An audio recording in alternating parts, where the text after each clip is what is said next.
Hey, good morning. It is Sunday, and today we are going to pick up this bus and put the tanks underneath.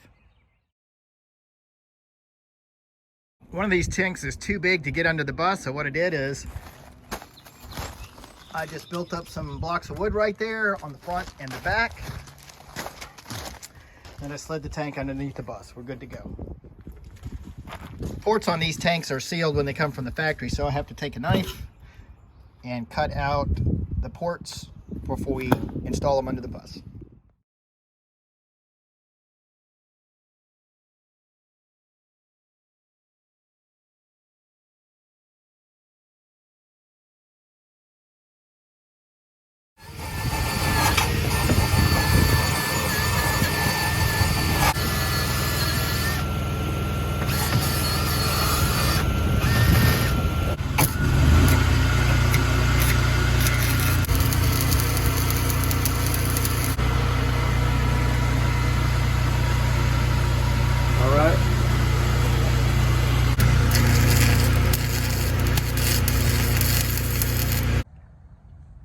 I've got this tank all set up to go in. The top fitting on the left is where the drain is going to come from the shower, and then there's an air vent there on the right.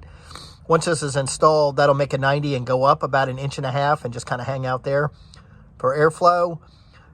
I've ordered a solid plug that'll go in the bottom left, and then the bottom right will be the drain to drain the tank out on the driver's side with everything else.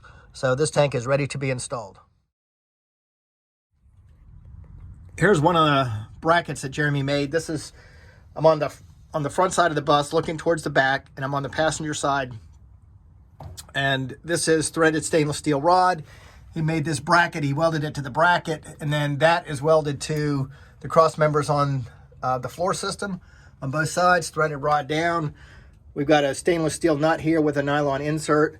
So what happens is, the tank's just going to go up in there, and then we're going to take these nuts and tighten them up, and it'll bring everything right up where it needs to be, and there'll be no play in it whatsoever, and it'll be very sturdy. So that'll be the next move on this one. This one that you can see up front, that's the black water tank, and it's going to work much the same way. No, I don't want that. All right, I got the second tank all prepped with the plumbing fittings. This one's going to be a little bit different because this one is going to have, this is going to be the top of the tank. It's going to have a grommet right about there, and then the sink drain is going to come directly down through this grommet directly into the tank, so it'll be very little plumbing involved in that.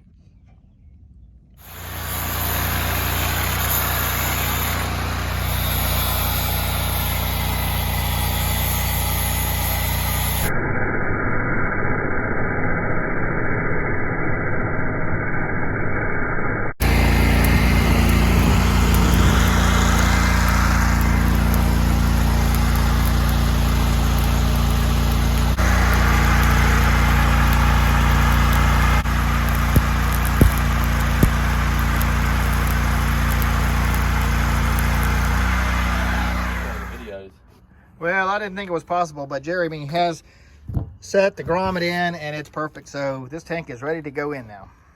For the last time.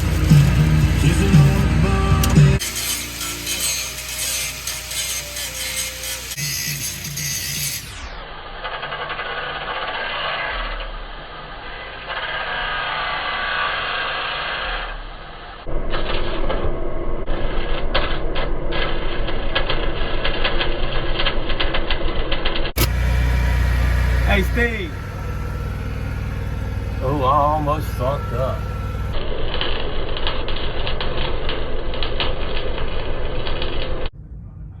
And the first tank is in.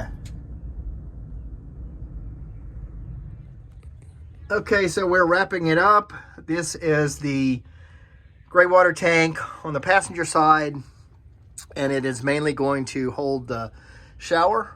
And that one is installed completely. That blue thing is the air vent. Just go up and over with it. Nothing fancy. The input from the shower is going to go there, and this will flow out to the drain on the driver's side near the back, and we're just going to cap this. This was a little harder to see because it's black color, but also the black water tank on this side. This is, of course, the outflow And then right up here is the air vent, which is going over the rail, and I'll zip tie that off. And then lastly, this is the gray water tank for the driver's side of the bus. The orientation on this one is a little bit different because we were limited on our space. We had to squeeze it in there between the air tanks. So the vent on the top, one of the sinks will flow in there. The waistline will come out there. Then this is a plug, we'll just plug that. And then the kitchen sink is piped directly down into this tank through a rubber grommet. So that'll take care of that side.